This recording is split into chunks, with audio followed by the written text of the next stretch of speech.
अगर आप H1B या फिर H4 वीजा पर हैं या फिर अमेरिका में काम करने की सोच रहे हैं ना, तो ये वीडियो, ये अपडेट आपके लिए बहुत इंपॉर्टेंट है। ट्रम्प सरकार ने H1B वीजा का जो एनुअल फी है वो बढ़ाकर $1 लाख कर दिया है और इसका असर स्किल्ड फॉरेन वर्कर्स और कंपनियों पर बहुत बड़ा होगा। इसकी जानकारी हम आपको अपने वीडियो के जरिए दे ही चुके हैं। इस फैसले के बाद माइक्रोसॉफ्ट और JP मॉर्गन जैसी बड़ी कंपनियों ने अपने H1B और H4 वीजा वाले एम्प्लॉयज को अर्जेंट एडवाइजरी जारी की है।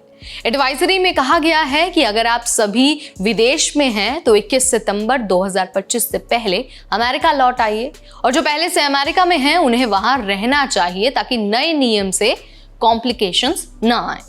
तो आज के इस वीडियो में हम इस नए नियम, नई एडवाइजरी और इसका असर पूरी तरह से समझेंगे, बताएंगे कि आपके करियर और आपके प्लानिंग के लिए सही जानकारी क्या है। Hi everybody, you're watching NBT TechEd and I'm your host Neha Upadhyay. दरअसल H1B वीजा उन स्किल्ड प्रोफेशनल्स के लिए है जो IT, engineering, health care, finance या फिर साइंस जैसी स्पेशल फील्ड्स में काम करते हैं। ये वीजा टेम्पररी तौर पर काम करने की अनुमति देता है। वहीं जो H4 वीजा है वो H1 वीजा होल्डर्स के फैमिली मेंबर्स के लिए है, यानी स्पाउस और 21 साल से छोटे बच्चों के लिए जो H1B वीजा होल्डर्स के साथ अमेरिका में रहना चाहते हैं। H4 वीजा होल्डर्स कुछ मामलों में काम करने की अनुमति भी हासिल कर सकते हैं।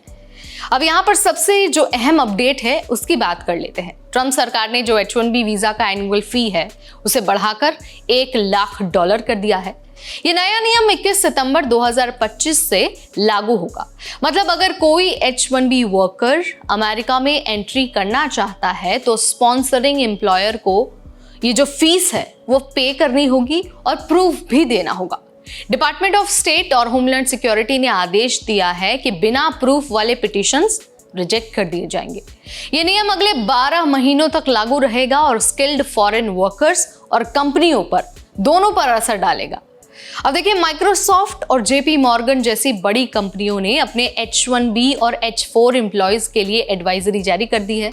माइक्रोसॉफ्ट ने कहा है कि अगर आप विदेश में हैं तो 21 सितंबर से पहले अमेरिका लौट जाइए और जो पहले से अमेरिका में हैं उन्हें अमेरिका में ही रहना चाहिए। आपको बता देते हैं कि इन कंपनियों का जो एम है वो अपने एम्प्लॉयज को नए फी नियम की कॉम्प्लिकेशंस से बचाना है। इसका मतलब है कि जो भी H1B और H4 वीजा होल्डर्स हैं वो अमेरिका में काम करना चाहते हैं या फिर अगर रहना चाहते हैं तो उन्हें अब केयरफुली प्लानिंग करनी होगी। अब देखिए, इस नए $1 लाख वाले फी हाइक का जो सबसे बड़ा असर है ना वो स्किल्ड फॉरेन वर्कर्स पर होगा, खासकर इंडिया और चाइना से आने वाले प्रोफेशनल्स पर। हम ऐसा इसलिए कह रहे हैं क्योंकि टेक और फाइनेंस कंपनियों के लिए हर एम्प्लॉय पर एक्स्ट्रा कॉस्ट होगा जिससे हायरिंग स्लो हो सकती है या फिर कंपनियां ऑल्टरनेटिव ऑप्शन ढूंढ सकती है। इसका मतलब ये भी है कि H1B और H4 वीजा होल्डर्स को अब एम्प्लॉयर्स के साथ क्लोज कोऑर्डिनेशन और प्लानिंग करनी होगी ताकि कोई भी अनएक्सपेक्टेड इशू ना आए। तो भाई, इस वीडियो के जरिए मैंने आपको बता दिया है कि कैसे ट्रम्प के नए जो वीजा फी नियम है उसके बाद माइक्रोसॉफ्ट और JP मॉर्गन ने एडवाइजरी जारी की है और मैंने आपको ये भी बता दिया है कि इसका असर सबसे ज़्यादा भारतीयों पर क्यों पड़ने वाला है, क्योंकि भारतीय ही हैं और जो चाइनीज़ प्रोफेशनल्स हैं वही सबसे ज़्यादा अमेरिका में जाकर टेक और IT सेक्टर्स में काम करते हैं।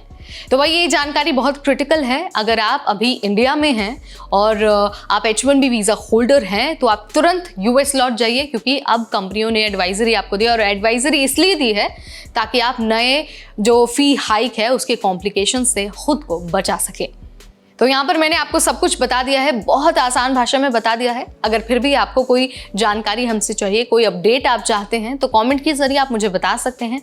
इस वीडियो में फिलहाल इतना ही। तब तक मुझे यानी नेहा को दीजिए इजाजत। Keep watching NBT TechEd।